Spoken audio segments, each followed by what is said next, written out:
Ben özüm rəssamam. Bu sahəni rəssamlar köpəkəsini Rəssam. yəni belə sıfırda xam olaraq ancaq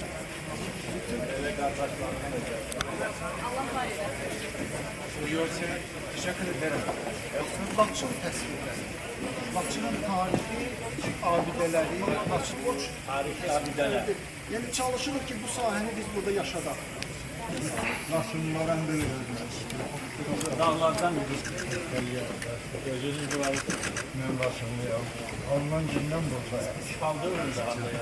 Azərbaycanda ikinci dəfə görüşürüz. Sağdan köprüsü 50 yaşının olanda onda da ben görüşmüşəm sizinle. Bunların balı güzel bir şey.